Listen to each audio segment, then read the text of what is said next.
නමෝ තස් භගවතු අරහතෝ සම්මා සම්බුද්දස්ස නමෝ තස් භගවතු අරහතෝ සම්මා සම්බුද්දස්ස නමෝ තස් භගවතු අරහතෝ සම්මා සම්බුද්දස්ස.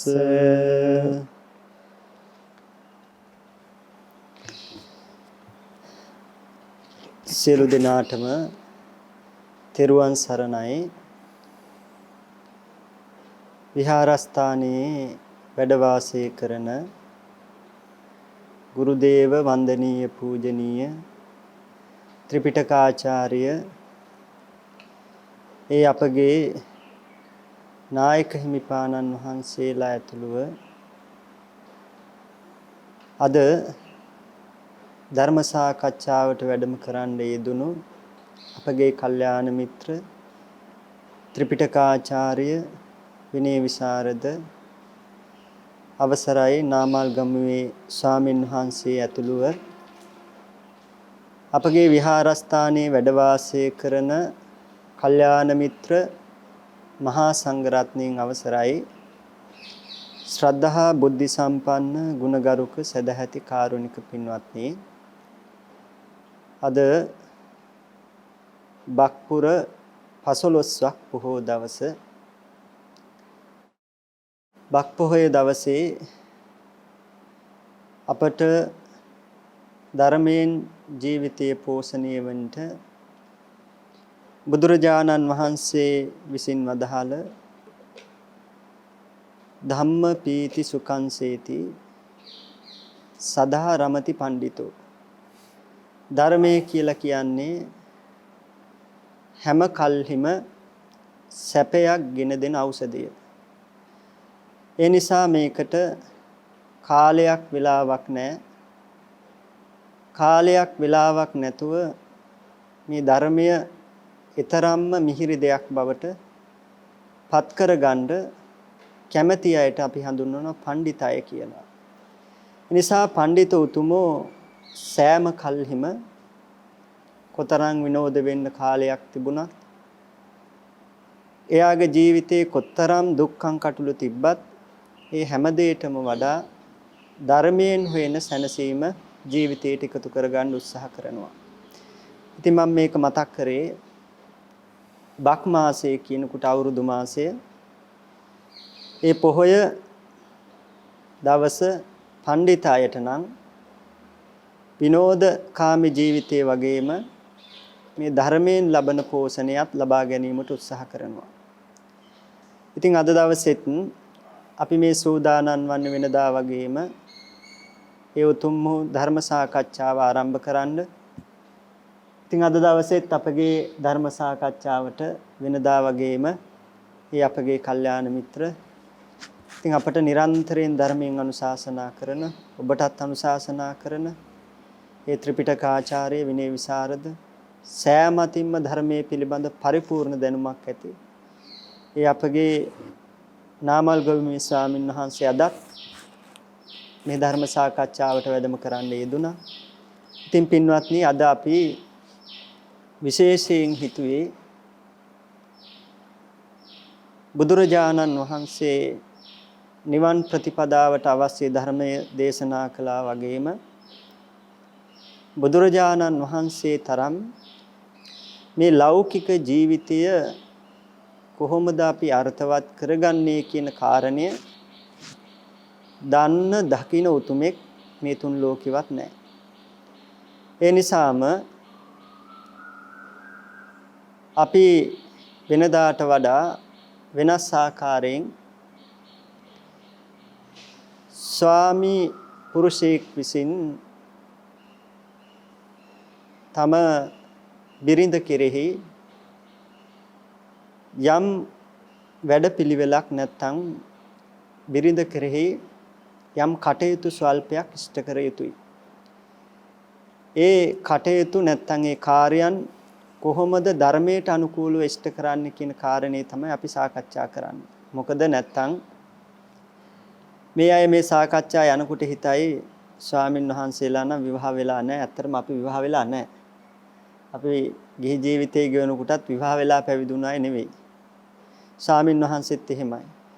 නමුත් බුදුරජාණන් වහන්සේ වදාළ ධර්මයේ සියල්ල දකින සියල්ල දක්නා උත්තමයේගේ මේ ධර්මයේ තුල තිබෙන පරිපූර්ණ භාවය කිසිවෙකුටත් නැතයි කියන්න බෑ. මොකද ස්වාක්ඛාතෝ භගවතෝ ධම්මෝ කියලා මේ විදිහට මේ ධර්මයේ ගුණ අපි සඳහන් කරලා තියෙනවා. ඒ නිසා මේ ධර්මයේ තියෙනවා ලෞකික ජීවිතය කොහොමද අර්ථවත් කරගන්න පුළුවන් කියන කාරණේ. ඒ නිසා අවසරයි ස්වාමින් වහන්සේ. මම මුලින්ම අර කාරණේත් මතක් කරේ නැත්නම් මිනිස්සු බොහෝ විට පුදුල එක එක තර්ක විතර්ක ගෙන ඉන්න පුළුවන් නිසා අවසරයි ස්වාමින් වහන්සේ නම් අපි ධර්ම සාකච්ඡාව ආරම්භ කරමු. ස්වාමින් වහන්සේ අපි මුලින්ම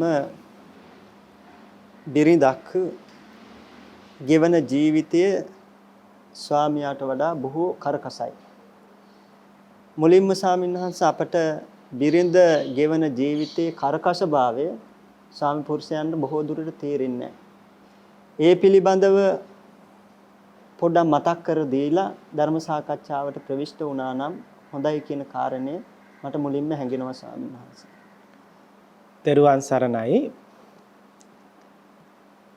අද මේ උතුම් බක්පොන් පොහොව දවසේ අපේ පින්වත් අඹුලම්පහ ස්වාමින් වහන්සේ වටිනා ප්‍රවේශයකට මේ දහම් සාකච්ඡාව යොමු කෙරුවා.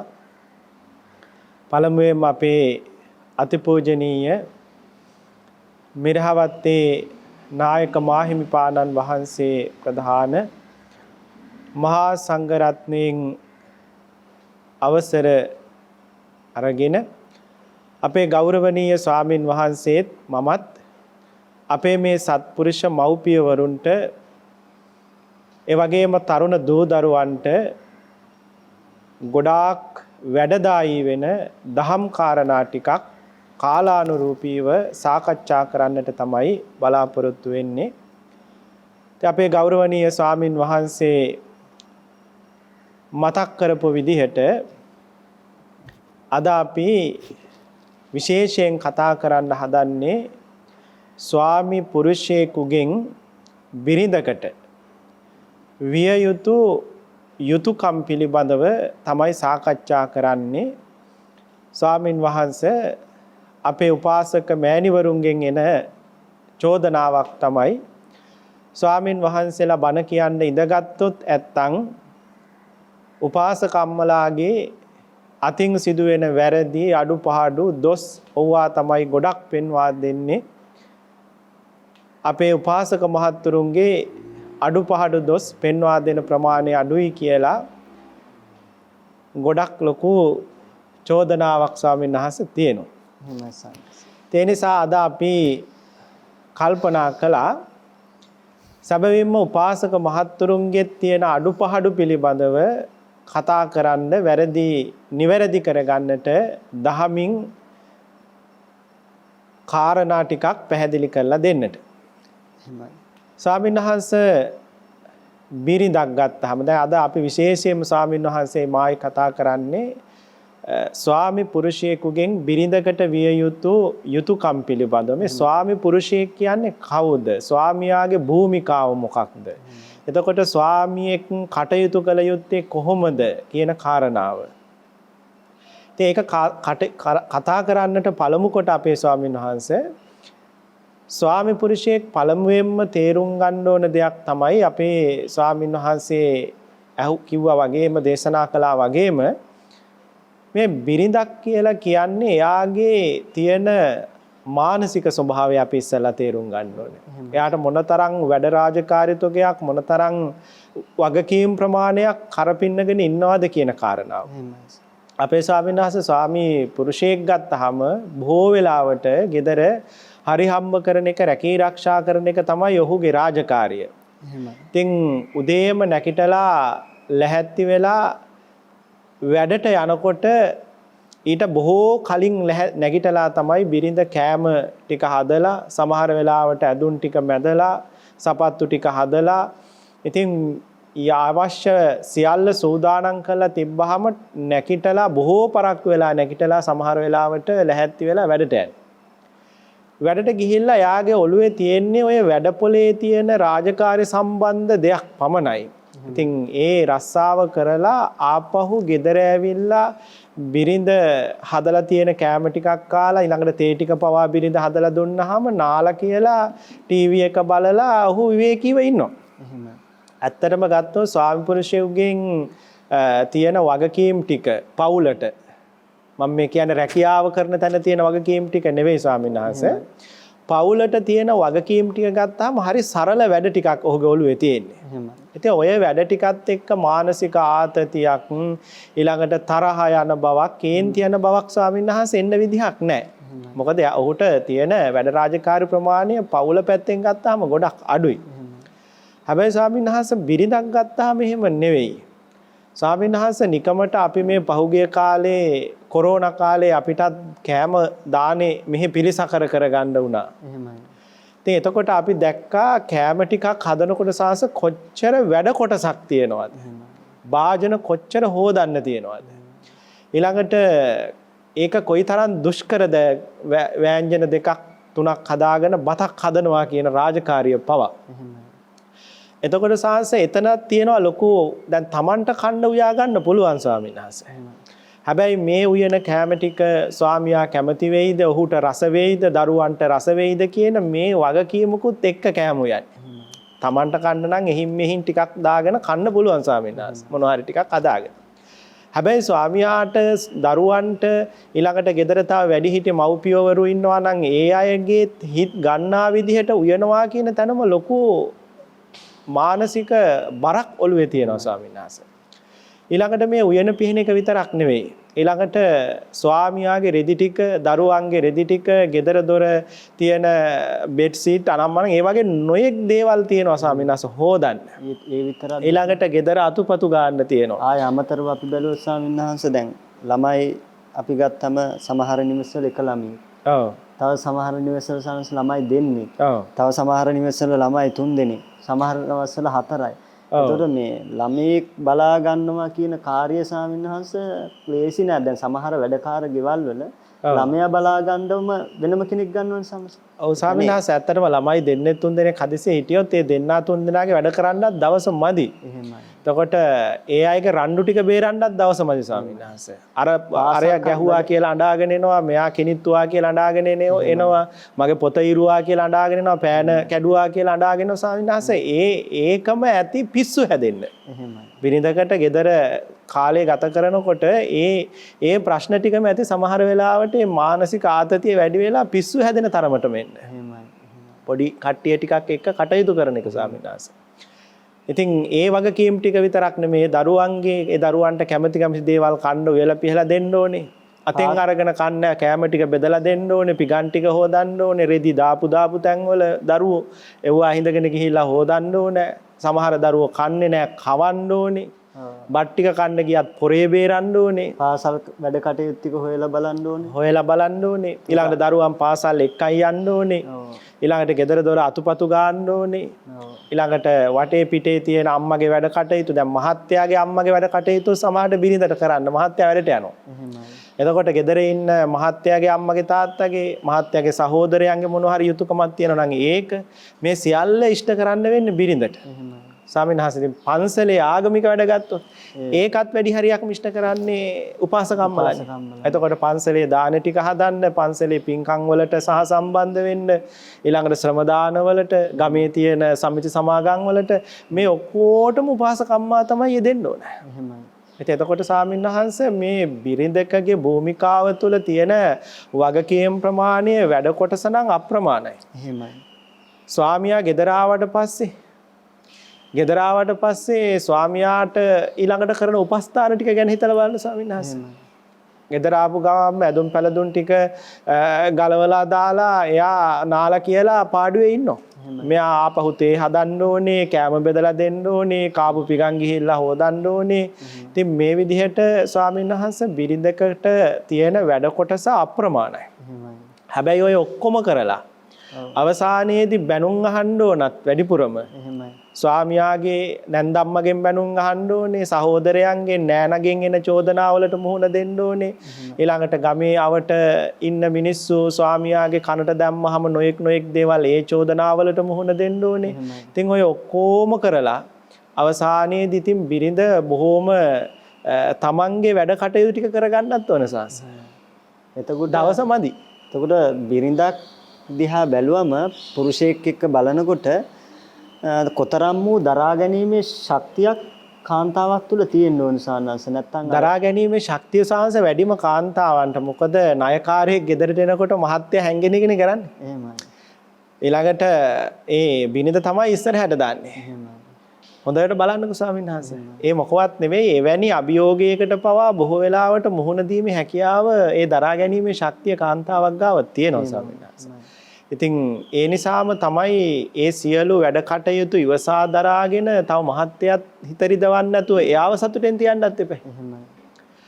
ඉතින් ස්වාමීන් වහන්සේ එහෙම බලනකොට ඉතින් අර සක්කර දෙවියොන්ට වාගේ අර එහෙම නැහැ. නමුත් ඉතින් අත් 12කුයි අර මූණවල් 6කුයි තිබ්බත් මදි සමහර වෙලාවට බිරිඳකට gedara තියෙන රාජකාරි ටික ඊළඟට ඒ තියෙන වගකීම් ටික ඉෂ්ට සිද්ධ කරන්න. එහෙමයි. එතකොට දැන් මේවා දිහා අපි හැරිලා බලනකොට ඇත්තටම දැන් බිරිඳ ස්වාමියාගේ වැඩ රාජකාරි දෙක තුනක වපසරියක ස්වාමියාගේ කටයුතු වෙනකොට බිරිඳ ඇත්තටම ඊට වඩා මහත් වැඩ කොටසක් සිද්ධ කරනවා. සාස විශේෂයෙන්ම ඔතන වෙන් වූ වැඩ කොටසක් කරනවා. විවිධ වූ වැඩ කොටසක් කරනවා. එකම වැඩ කොටසක් නෙවෙයි විවිධ වූ වැඩ කොටසක්. ඒවත් නිවැරදි ආකාරයෙන් සිද්ධ කරගෙන ඉතින් මේ සියල්ලම සිද්ධ කරගෙන යනකොට ස්වාමි පුරුෂයෙක්ගේ වගකීමක් වෙන්න ඕන. බිරිඳට ස්වාමි පුරුෂයා දෙවියෙක් වෙන එක. ඒක සාමාන්‍යයෙන් ස්වාමිනාස විශේෂයෙන්ම දැන් දරුවොත් එක්ක ඔට්ටු වෙලා සමහර වෙලාවට නැන්දම්මල මාමණ්ඩිලාගෙන් එනේ නොයෙක් චෝදනා එව්වත් විඳ දරාගෙන උයලා පිහලා ගෙදර දොරේ වැඩ කටයුතු කරලා එක විනාඩි 5ක් හාන්සි වෙන්න නැහැ ඔළුව තියාගන්න. අර ගෙදර වැඩ ටික. අපේ ස්වාමිනාස් දන්නවා අපි කුටියක් අස් කරලා ඉවරනකොට දවස් ඉවරයි. බාත්රූම් එක හොදලා කුටිය හොදලා කුටි අස්පස් කරලා අතුපතු ගාලා මොප් කරලා ඉවර වෙනකොට සාස දවස ඉවරයි. එතකොට සාස කුටියක් වගේ නෙවෙයිනේ ගෙදරක්. කාමර කීයක්ද? කුස්සිය ගත්තොත් හරියට අපේ දානශාලාවම වගේ. ඉතින් එතකොට සාස මේ සියල්ල දැන් අපට සාස කුටිය සම්පූර්ණ අස්පස් කරලා අතු ගාලා යොන්නට පස්සේ ලොකු ස්වාමීන් වහන්සේ මොකක් හරි වෙන වැඩක් කිව්වොත් නැත්නම් බණකට හරි වඩින්න කිව්වොත් අපට ලොකු අපහසුතාවයක් දැනෙනවා. අපිට ඕනේ ගිහිල්ලා හාන්සි වෙන්න. ඒ වෙලාව පොඩ්ඩක් හරි විවේක ගන්න ඕනේ. නමුත් සාස බිරිඳකට ඒ විවේකේ නැහැනේ. අර සම්පූර්ණ ගෙදර දොර අස්පස් කරලා අතුපතු ගාලා ඒ සියල්ල කරලා රෙදි පෙරදි ටික හොදලා එළිය පහලිය අස්පස් කරලා ආපහු ස්වාමීන් වහන්සේ ස්වාමියා වැඩ ඇරිලා ගෙදර එනකොට ආයෙ උයන්න ගන්න ඕනේ. සාස කොහොමද ඒ ටික කරන්නේ කියලා හිතා ගන්න බෑ. ඒ නිසා ස්වාමී පුරුෂයෙක් වුණාම මෙන්න මේ ටික දැනගන්න ඕනේ. බිරිඳ නිකන් ගෙදර ඉන්නවා නෙවෙයි. ලොකු රාජකාරී ප්‍රමාණයක් කරනවා. බිරිඳට ස්වාමියාගේ වැඩ ටික කරන්න දීලා ස්වාමියාට ගෙදර ඔය කියන වැඩ ටික කරන්න කිව්වොත් එක දවසක්වත් කරන්න බෑ ස්වාමීන් වහන්සේ. ඒ කියන්නේ පිරිමියෙකුට ඒ තරම් දරා ගැනීම හැකියාවක් නෑ. එච්චර වැඩ කොටසක් ඔළුවේ තියාගෙන ඒකට යෙදෙන්න බෑ ස්වාමීන් වහන්සේ. ඉතින් ඒ නිසා ස්වාමි පුරුෂයෙක් වුණාම ගෙදරට එන වෙලාවට ස්වාමි දියණිය පොඩ්ඩක් කේන්තියෙන් හිටියොත් නැත්තම් ලොකු වෙහෙසකාරී බවක හිටියොත් නැත්තම් අසනීප තත්වයකින් හිටියොත් ගොඩාක් සංවේදී වෙන්න ඕනේ ශාසනයේ වෙලාවට. මොකද ඒ සංවේදී බව ස්වාමියාගේ හිතේ ඇති වෙන්නේ බිරිඳ ගෙදර නිකම්ම නිදියගෙන හිටියන් නෙවෙයි. එයා මෙන්න මේ කියන විශාල වැඩ කොටසක් ඉෂ්ට කළා කියන බව ස්වාමියාගේ ඔළුවේ වැඩ කෙරුවා ශාසන. ඒ නිසා මේ දහම් සාකච්ඡාව බලන අපේ උපාසක මහත්තුරු මේ කොටස ගැනත් විශේෂයෙන් සංවේදී වෙන්න ඕනේ. එහෙම සංවේදී වුණොත් තමයි ඇත්තටම ඒ බිරිඳක් බලාපොරොත්තු වෙන විදිහේ ආදරය, සෙනෙහස, ගෞරවය, රැකවරණය මේ දේවල් ඇයට ලබලා දෙන්න පුළුවන්කම ලැබෙන්නේ ස්වාමීන් වහන්සේ. ඊළඟට අපි සනස දැන් අපි මේ කතා කරගෙන යන ධර්ම සාකච්ඡාවේ දැන් අපිට තේරෙනවා දැන් ඇත්තටම මේ වගේ කටයුතු ගොඩක් මැද මේ කටයුතු කරනකොට ස්වාමියෙක් ඇත්තටම දෙවියෙක් වගේ තමයි බිරිඳට කටයුතු කරන්න ඕනේ. හැබැයි සනස එහෙම ජීවිතේ ගත කරගන්න ස්වාමියාට බැරි වුණොත් අල්ප වශයෙන් හරි කටයුතු ටිකක් එයාගේ භූමිකාව තුලින් සිද්ධ වෙන්න ඕන ස්වාමීන් වහන්සේ. එතකොට දැන් අපි කතා කරොත් ධර්මානුකූලවම ස්වාමීන් වහන්සේ ඇත්තට දැන් අර බිරිඳ අර වාගේ බොහෝ වෙහෙසිලා කටයුතු කරනකොට ස්වාමියාට වගකීමක් තියෙනවා අඩුම වශයෙන් ප්‍රිය වචනයෙන් හරි බිරිඳ ආමන්ත්‍රණය කරන්න. බිරිඳ කෙරෙහි සෑම අවස්ථාවකම ප්‍රිය ස්වභාවයෙන් කටයුතු කරන්න. එතකොට ස්වාමීන් වහන්සේ කොහොමද මේ බිරිඳට අපි සතුටු කරන්න සැනසීම දෙන්න මොන අවස්ථාවලද එයා කෙරෙහි ප්‍රිය වචනයෙන් අපි ආමන්ත්‍රණය කරලා කටයුතු කරන්නේ? ස්වාමීන් වහන්සේ ස්වභාවයෙන්ම ස්ත්‍රී පක්ෂය ගත්තාම ඒ අය ಗುಣ වර්ණනාවට හරි කැමතියි ස්වාමීන් වහන්සේ. ඉතින් ඒ ಗುಣ වර්ණනාවට විශේෂයෙන්ම කැමති හින්දා ලෞතර බුදුරජාණන් වහන්සේ පවා ධර්මයේ තුල පෙන්වලා දීලා තියෙනවා බොහෝ සෙයින් අවඥා සහගතව කතා කරන්න හොඳ නැහැ. ස්වාමි දියණියගේ යම් හෝ පුංචි ගුණයක් තියෙනවා නම් මොකක් හරි හොඳ දෙයක් තියෙනවා නම් ඒ දේ බොහෝ සෙයින් වර්ණනා කරන්න ඕනේ. මොකක් හරි අඩුපහඩුවක් දැක්කත් දැන් ගෙදරට වැඩ ඇරිලා ආපු වෙලාවට බිරිඳ හදලා දෙන තේ එකේ සමහර වෙලාවට සීනි වැඩි වෙන්න පුළුවන් අඩු වෙන්න පුළුවන්. හැබැයි ඒ වෙලාවට සීනි අඩුයි කියලා හෝ වැඩි කියලා තේක හරි නැහැ කියලා ඇයට කවදාවත් දොස් කියන්න හොඳ නැහැ. ඇය ස්වාමියා ගෙදර එනකල් බලාගෙන හිටියේ අර වගේ ලොකු යුද්ධයක් කරලා ගොඩාක් වෙහෙසටපත් වෙලා.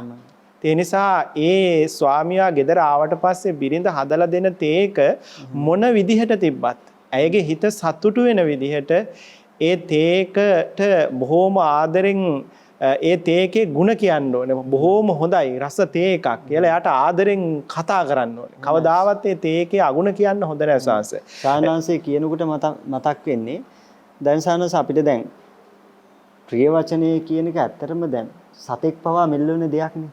තිරිසන්ගේ සතා යක්ෂයෝ අමනුෂ්‍යෝ මේ ප්‍රිය ස්වභාවයට හැම කෙනෙක් කැමති. ඒ කැමති වෙන ලෝකේ මේ අකමැති වෙන කෙනෙක් නෑ නිසා සම කෙනාම ප්‍රිය ස්වභාවයට කැමති.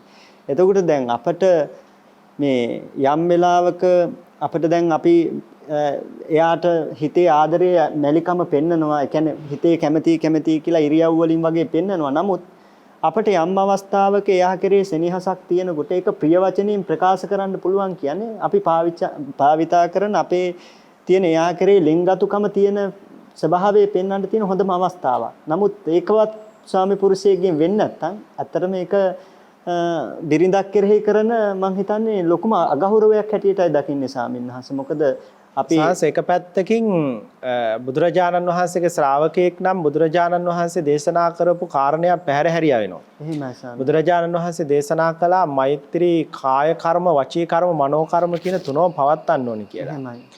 එතකොට ස්වාමීන් වහන්සේ අනිවාර්යයෙන්ම ඒ ස්වාමී දියණියගේ ඒ මං සාසර මතක් කළ ඒ ඇත්තටම තේ එකම ගත්තොත් ඒක හොඳ නැත්තම් ඒ වෙලාවේ කියන්න හොඳ නැහැ.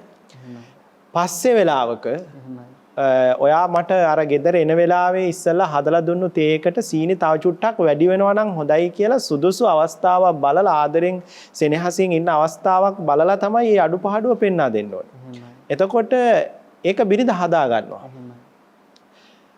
නන්දි විශාල ජාතකයේ වුණත් තියෙනවා සාංශ අර නරක වචනයෙන් සැර වචනයෙන් කතා කළොත් පහත් වචනයෙන් කතා කළොත් තිරසන් සතෙක්වත් ඒක ඉවසන්නේ නැහැ.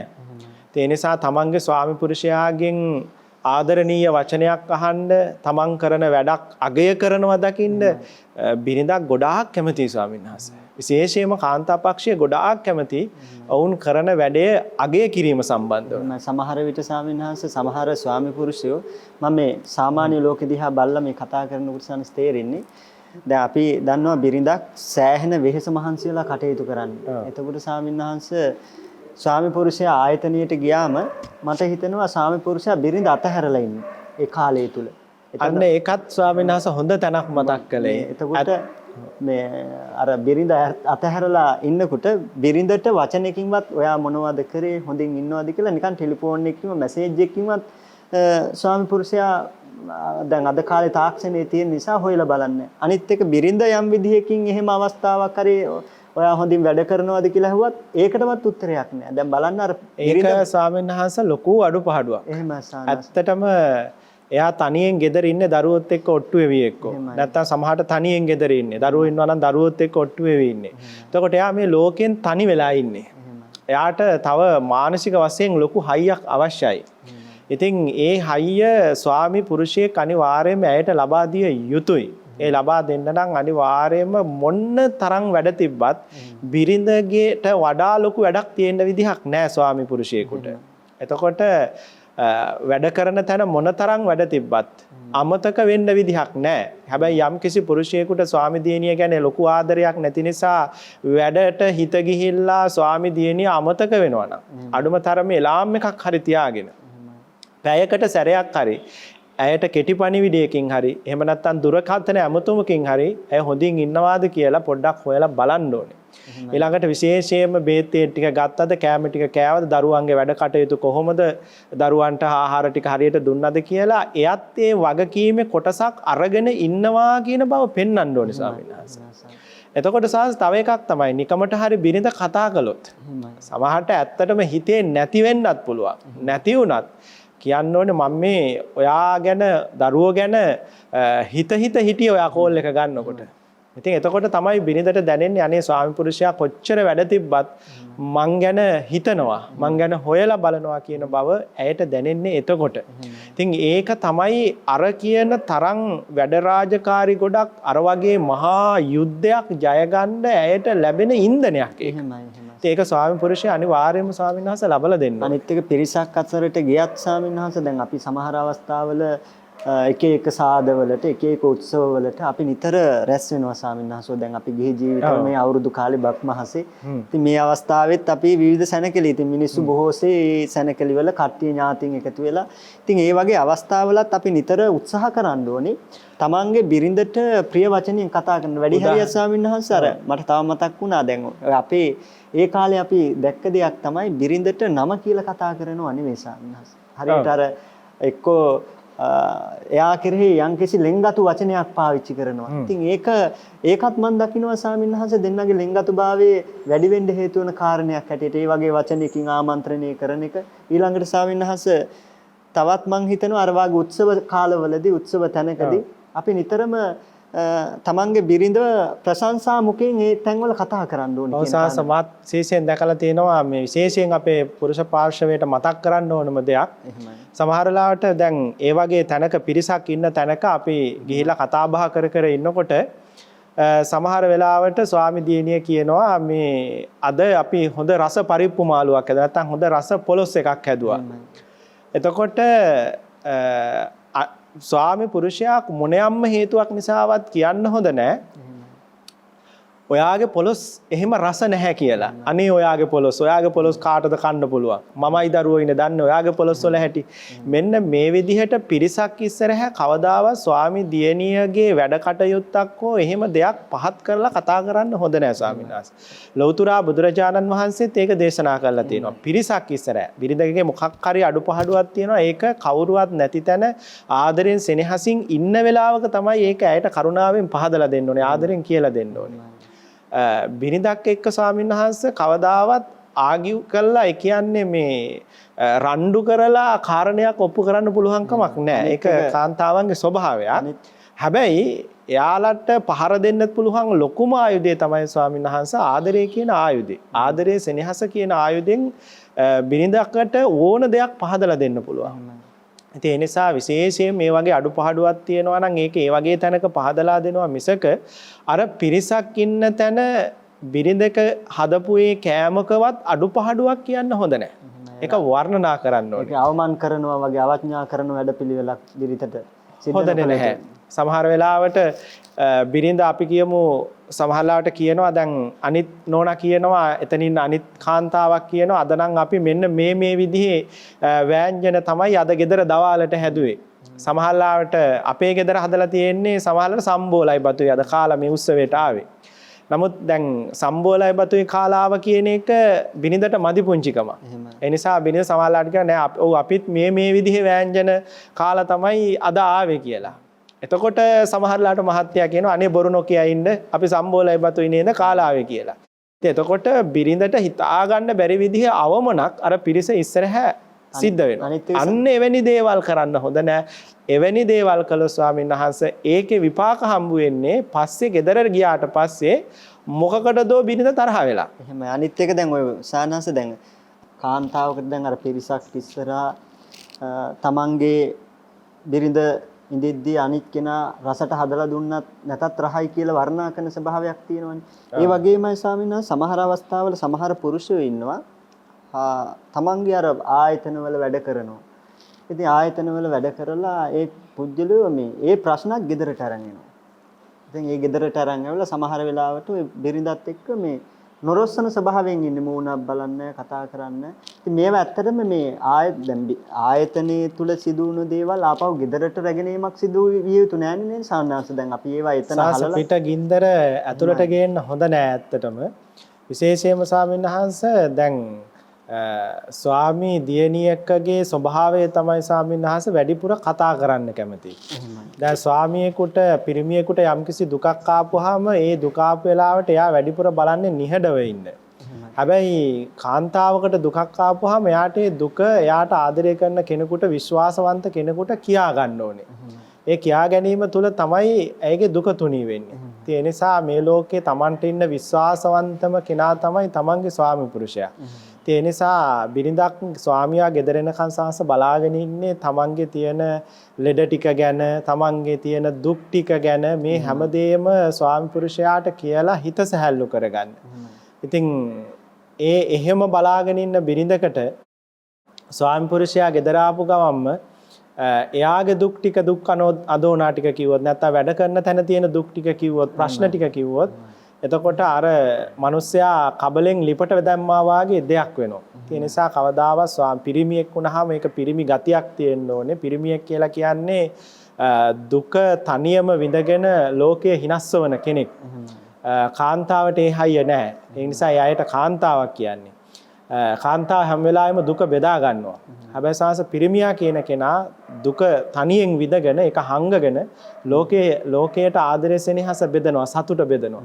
ඒක තමයි පිරිමිකම කියන්නේ. ඒ නිසා ස්වාමී පුරුෂයෙක් වුණාම ඒ තමන්ගේ පිරිමිකම පාවිච්චි කරලා තමන්ගේ වැඩ කරන තැන මොනතරම් ප්‍රශ්න තිබ්බත් ඒ හැම ප්‍රශ්නයක්ම හංගගෙන බොහොම ලස්සන සිනහවකින් මුහුණ පුරවාගෙන ගේ ඇතුළට ඇතුල් වෙන්න ඒ වගේම බිරිඳගේ තියෙන සියලු දුක් සෝසුසුම් තුනී වෙලා යන විදිහට එයාට ආදරය සෙනෙහස දීලා ආදරෙන් සෙනෙහසින් කතා කරලා ගෙදරට සතුට අරගෙන එන්න ස්වාමි පුරුෂයෙක් දක්ෂතාවයේ තියෙන්න ඕනේ ස්වාමීන් වහන්සේ. මොකද නැත්තම් බිරිඳ ප්‍රශ්න ගොඩක ඉන්නවා නැවත ප්‍රශ්න ගොඩකට ඇතුල් කිරීමක් තමයි සිද්ධ කරන්නේ. මොකද ස්වාමියාගෙන් අර බලාපොරොත්තු වෙන කිසිවක් නැහැ. මොකද අවසානයේට මෙච්චර වැඩ කරලා අවසානට වචනයකින් හරි උදව්වක් කියලා හිතනවා. නමුත් ඒ දේ සිද්ධ වෙන්නේ නැහැ. ඒ වගේමයි සානස් තව පැත්තක් තියෙනවා. දැන් අපි කතා කරගෙන ආව බිරිඳට සාමාන්‍යයෙන් ප්‍රිය වචනයෙන් කතා කරන්න ඕනේ. ඒ වගේම බිරිඳට අවමන් නොකර ඉන්න ඕනේ. අවමන් නොකරන ගතියක් ඇති කරගන්න ඕනේ. ඒ වගේමයි සානස් දැන් සමහර අය අපි ධර්මයේ තියෙනවා අන්‍ය ස්ත්‍රීන් කෙරෙහි බැඳීමක් ඒ වගේම කාමයේ වර්ධවා හැසිරීමක් එහෙමත් යනවා. සමහර විට අන්‍ය ස්ත්‍රීන් කෙරෙහි ඇලුම් කරනවා හිතවත් කම්පානවා. ඇත්තටම මේවා සුදුසු නෑ නේද සනස? කොහොමත් කාමයේ වර්ධවා හැසිරීම අපි දන්නවා කොහොමත් හොඳ නෑ. නමුත් දැන් අන්‍ය ස්ත්‍රීන් කෙරෙහි ලිංගගතකම එයාලට වැඩිපුර කාලය වෙන් කරන කතා කරන එක එයාලත් එක්ක. ඉතින් ඒකත් සාමාන්‍යයෙන් අපි දකිනවා තමන්ගේ බිරිඳට වඩා අන්‍යය කෙරෙහි ඇලුම් දැක්වීම අර බිරිඳගේ සෙනෙහස අඩු වෙලා නැවත එයා දුකකටපත් කරන තත්යකටපත් කරන දෙයක් කියලා මට නම් හැඟෙන්නේ ස්වාමීන් වහන්සේ. බොහෝ අපි දැකලා තියෙනවා ඒදී. ඔව් විශේෂයෙන්ම තමන් වැඩ කරන ස්ථානේ වේවා, බාහිර රටේ ගමේ කොතනක හෝ වේවා මේ ලෝකේ ඇත්තටම සාස එක වචනයක් ස්වාමි පුරුෂයෙක් මතක තියාගන්න ඕනේ. තමන්ගේ බිරිඳට වඩා ලස්සන කෙනෙක් මේ ලෝකේ කොහෙවත් නැහැ. ඒ වගේම තමන්ගේ බිරිඳට වඩා ආදරණීය කෙනෙක්, තමන්ගේ බිරිඳට වඩා හොඳ කෙනෙක්, තමන්ගේ බිරිඳට වඩා කෑම උයන්න පුළුවන් කෙනෙක්, තමන්ගේ බිරිඳට වඩා තමන්ට සතුට සෙනෙහස දෙන්න පුළුවන් කෙනෙක්, තමන්ගේ බිරිඳට වඩා වටිනා කෙනෙක් මේ ලෝකේ කොතනකවත් නැහැ කියන තැනක පිහිටන්න බැරි නම් කසාද බඳින්න එපා. මොකද ඕක මතක් කරගන්නකොට මම අවසරයි මේ ඕක මතක් කරන්න. බඳින්න කලින් හැම කෙනාටම තමන්ගේ බිරිඳට වඩා කෙනෙක් නැහැ කියලා තමයි පේන්නේ. මේක තමයි ඇත්ත. නමුත් බැන්දට පස්සේ ස්වාමි පුරුෂයෝ අනිත් අය ලස්සනයි තමන්ගේ බිරිඳව ලස්සනයි. මෙහෙම මානසිකත්වයක් හදා ගන්නවා සංස. මේක ඔසාස ඒක ඉතින් ඒක ස්වභාවය. කාමයේ කියන එකේ ස්වභාවය තමයි ලැබෙන්න ඉස්සර වෙලා කියන්නේ ලැබෙනකන් වටිනවා ලැබුණට පස්සේ ඒකේ වටිනාකමක් නැති වෙලා යන ඒක ස්වාමීන් වහන්සේ සාමාන්‍ය ස්වභාවය.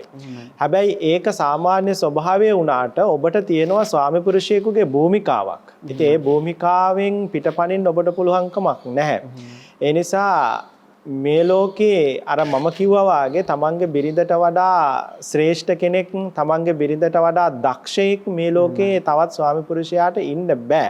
එහෙම කෙනෙක් ඉන්නවා නම් ඒ වගේ කෙනෙකුගෙන් පලා යන්න ඕනේ. කාගේ හරි තමන්ගේ බිරිඳට වඩා ලස්සනක් තමන්ගේ බිරිඳට වඩා යන ගමනේ හැඩයක් වෙන බිරිඳකගෙන් දකිනවා නම් වෙන කාන්තාවගෙන් දකිනවා නම් ඒ දකින මොහොතේම තමයි ස්වාමි පුරුෂයා ඒක කෙලින් පලා යන්න ඕනේ.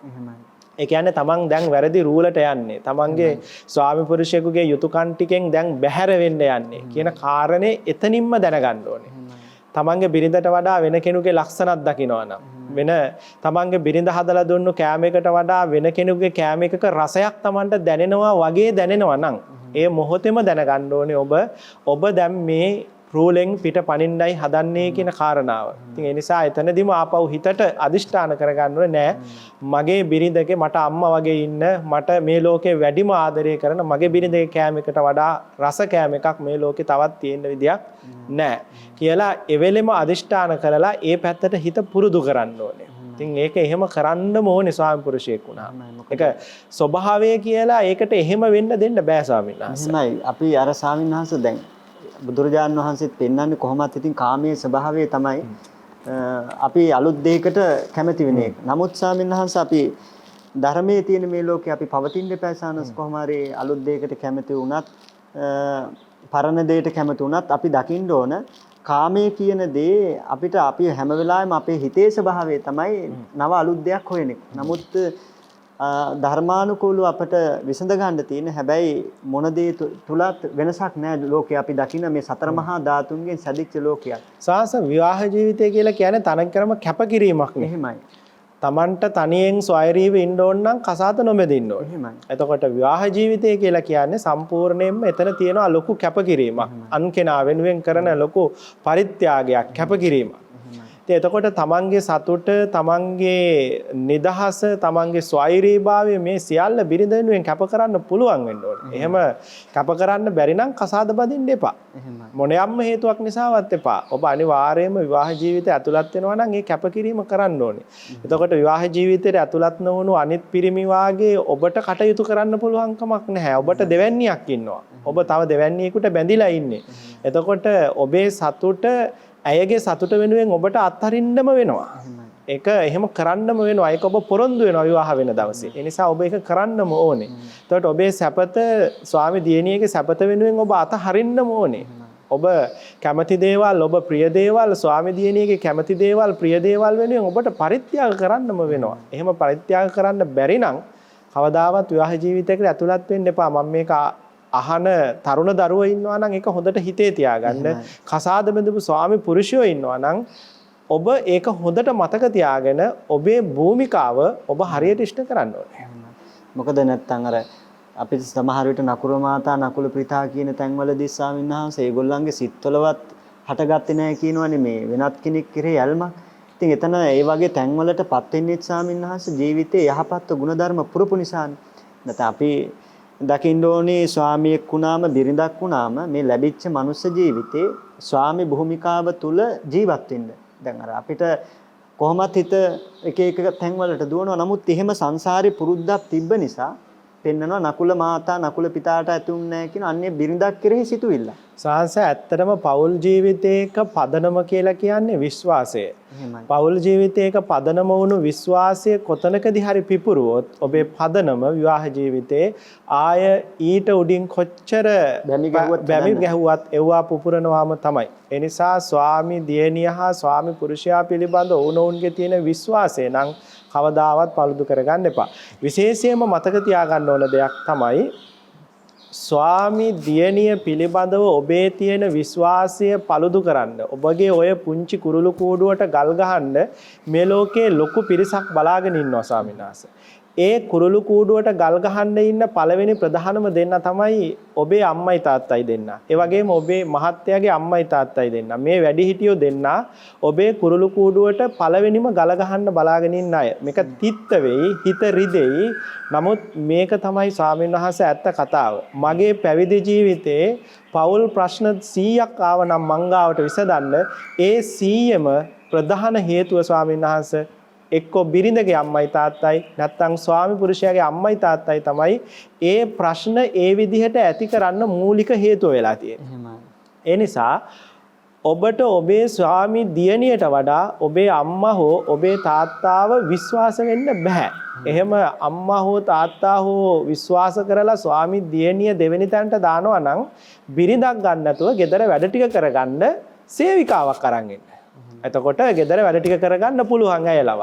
හැබැයි බිරිඳක් ගේනවා නම් ඔබේ අම්මා වේවා ඔබේ තාත්තා වේවා ඒ හැමෝම හැම වෙලාවෙම බලන්නේ ඔබේ පෞල් ජීවිතේ කඩන්න මිසක පෞල් ජීවිතේ සමයි කරන්න නෙවෙයි.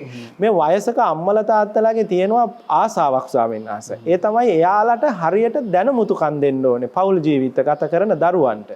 ඒ නිසා මෙයාලා පෞල් ජීවිතේ ලස්සනට ගෙවුවොත් අම්මටයි තාත්තටයි ලොකු ප්‍රශ්නයක් ඒක. මුන් දෙන්න ආදරෙන් හිටියොත්. ඇයි අවවාදයක් අනුශාසනාවක් දෙන්න දැනුමුතුකමක් දෙන්න මේ දෙන්න ගාව ප්‍රශ්න නැති එක.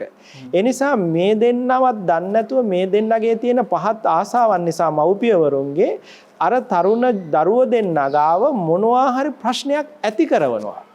සමහරවිට ඇවිත් කියනවා මේ පොඩ්ඩක් බලපන් දුව යේලි මේ මට නම් ඔය අද ගිහිල්ලා කඩේ ගිහිල්ලා ටිකක් එන්න පරක් වුණා පොඩ්ඩක් හොයලා බලපන් සුවර් නෑනේ හරියටම අර අල්ලපු ගෙදරත් මෙහෙමයි අර කෙනත් මෙහෙමයි කියලා පුතාගේ ඔළුවට දානවා ස්වාමීන් වහන්සේ. විස බීජ දානවා. මේ විස බීජ දාන්න පොළඹවන්නේ අර අම්මගේ තාත්තගේ තියෙන අර පහත් ළමු ආසාව. කියන්නේ එයාලා හරි කැමති එයාලා ගෙදර වැඩි හිටියෝ වෙලා ඔහොම නෙවෙයි මෙහෙමයි පෞල් ජීවිතේ ගත කරන්න ඕනි කියලා අර එයාලට දැනුමුතුකම් දෙන්න හරි ලාමක ආසාවක් තියෙන වැඩි හිටියන්ගේ. ඔය ලාමක ආසාව නිසා එයාලා නිතරම පෞල් ජීවිතේ ප්‍රශ්න හදනවා. ඒ පෞල් ජීවිතේ ප්‍රශ්න හදලා ඊළඟට එයාලා පෞල් ජීවිතේට අර දැනුමුතුකම් දෙන්න හදනවා. ඒ ප්‍රශ්න විසඳන්න හදනවා ස්වාමීන් වහන්සේ. ඒ නිසා විශේෂයෙන්ම තමන්ගේ අම්මා හෝ තමන්ගේ තාත්තා හෝ තමන්ගේ සහෝදරියක් තමන්ගේ බිරිඳ ගැන යම් කිසි විදිහක පුංචි හෝ දෝෂයක් කියනවා නම් විශේෂයෙන් සැලකිලිමත් වෙන්න ඕනේ. මොකද ඒ ඔබේ පෞල් ජීවිතේට පළවෙනි ගල ගහන්නේ ඔබේ අම්මා ඔබේ තාත්තා ඔබේ සහෝදරයා බව හොඳට මතක තියාගන්න. අපි මේ පැවිදි ජීවිතේ පෞල් ප්‍රශ්න එකක් දෙකක් නෙවෙයි ස්වාමීන් වහන්සේ. එක එක තරාතිරම් වල පොහොසත් මිනිස්සුන්ගේ ඉඳලා දුප්පත් මිනිස්සු දක්වා පෞල් ජීවිතවල ප්‍රශ්න අපි ගාවට අරන් ඇවිත් තියෙනවා. එතකොට එක එක විදිහේ ප්‍රශ්න අරන් ඇවිත් තියෙනවා. ඒ ප්‍රශ්න සියල්ලෙන් අපි ඉගෙනගත්තු දෙයක් තමයි අත්දැකීමෙන්. මේ සාමාන්‍ය පෞල් ජීවිත ගත කරන මිනිස්සුන්ට ඔය අත්දැකීම නෑ ස්වාමීන් වහන්සේ. අපිට තියෙන අත්දැකීම පෞල් ජීවිතයක් ගැන. ඒ ප්‍රශ්න විසඳලාම. ඒ නිසා හොඳට මතක තියාගන්න ඕන එකක් තමයි තමන්ගේ ලස්සන කුරුළු කූඩුවට පළවෙනි ගල ගහන්න ඉන්නේ කවුද කියන එක. ඒ නිසා මේ ලෝකේ තමන්ගේ බිරිඳගේ වචනේ හැර මේ ලෝකේ වෙන කිසිදු කෙනෙකුගේ වචනයක් විශ්වාස කරන්න එපා. ස්වාමීන් වහන්සේ අපි දැන් මේ කතා කරන කාරණේ සම්බන්ධව. ඒ කියන්නේ අපි දැන් මේ කතා කරන තුන්වෙනි කාරණාව සම්බන්ධ වෙන පුරුෂයෙක් ගැන බිරිඳ වෙන පුරුෂයෙක්ව පාවා දීලා බිරිඳගේ මොකක් හරි දෝෂයක් කියනවා නම් අර පෞල් ජීවිතයේ විශ්වාසය කියන පදනම කඩන්න හදනවා නම් අන්න එතනදී තමන්ගේ අම්මා තාත්තවත් විශ්වාස කළ නොහැකි බව හොඳට මතක තියාගන්න ඕනේ. අනිත් එක අපි ඇත්තටම එතන වගකීමක් තියෙනවා කතා කරන්න ස්වාමීන් වහන්සේ මතක් කරා ආකාරයට ඉතින් පුරුෂයාගේ වගකීමක් තියෙනවා විශ්වාසයේ පළුදු නොවන ආකාරයෙන් ජීවත් වෙන්න. නමුත් තමන් විශ්වාසයේ පළුදු වුණොත් ඇත්තටම අපට උනත් ස්වාමීන් වහන්සේ ස්වභාවයක් නේ අපට යම් මොනවා හරි විශ්වාසයක් තිබිලා ඒක පළුදු වුණාට පස්සේ ආයේ තුවාලේ හොඳ කරන්න බෑනේ. බෑ. ඒක මොන අවස්ථාවේ හරි මොන අවස්ථාවේ හරි නැගෙනවා. ඒක තමයි ලෝක ස්වභාවය. ඒ වාගේ දැන් පෞල් ජීවිතයේ ගෙවන දෙදෙනෙක්ගේ අතර යම් විදියකින් විශ්වාසයේ පළුදු වුණොත් ඒ විශ්වාසය ආයේ ගොඩනගනවා කියන්නේ සිද්ධ වෙන්නේ නැති දෙයක්. හරියට ආරවුල් ගොඩක් විතරයි අවසානට ඉතුරු වෙන්නේ. ඒ නිසා විශේෂයෙන් මෙතනදී අපි බොහෝම පරිස්සම් වෙන්න ඕන. මොකද මේ ලෝකේ අපට විවිධ අය මුණ ගැහෙනවා. විවිධ අය මුණ ගැහෙනවා. ඒ වගේම මේ ලෝක ස්වභාවය මේ වර්තමාන සමාජයේ හරි විසිකුරුයි, හරිම අනර්ථකාරී වැඩපිළිවෙලක් තියෙන නිසා ඔබ වගකීමෙන් ක්‍රියා කළ යුතු කාලයක් දැන් උදා වෙලා තියෙනවා. අනිත් එක තමයි ස්වාමි පුරුෂයෙක් වුණාම සමහරලාට බිරිඳට ලොකු සීමා දානවා. බිරිඳට බෑ වෙන පිරිමි කෙනෙක් එක්ක කතා කරන්න. බිරිඳට බෑ වෙන පිරිමි කෙනෙක් එක්ක hina වෙන්න.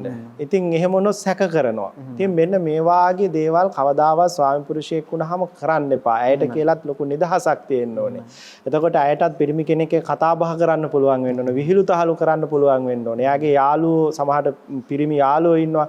එයාලත් එක්ක යාළුකම් ආදකම් ඒවා පවත්වන්න පුළුවන් වෙන්න ඕනේ. බිරිඳ දැනගන්න ඕනේ තමන්ගේ සීමාව තුළ ඉන්න. නමුත් ඇය ඒ සීමාව තුළ ඉඳගෙන කටයුතු කරනකොට ඇගේ නිදහසට කවදාවත් ස්වාමි පුරුෂයෙක් වුණාම බාධා පමුණවන්න එපා. ඔබ කැමතිනේ ඔබ බිරිඳට හොරෙන් ගිහිල්ලා යාළුවොත් එක්ක එකතු වෙනවනේ. යාළුවොත් එක්ක එකතු වෙලා පිරිමි යාළුවොත් එක්ක එකතු වෙලා විනෝද වෙනවා. අරක්කු බොනවා, සිගරට් බොනවා. ඉතින් ඔය කොල්ල එකතු වෙලා නොයෙක් දේවල් පිරිමි කරනවා. ඉතින් එතකොට ස්වාමි දිනියකටත් ඒ නිදහස තියෙන්න ඕනේ. ඇයටත් කැමති ඒ නිදහස තියෙනවා. ඇයට සීමා මායින් දාන්න යන්න හොඳ නැහැ.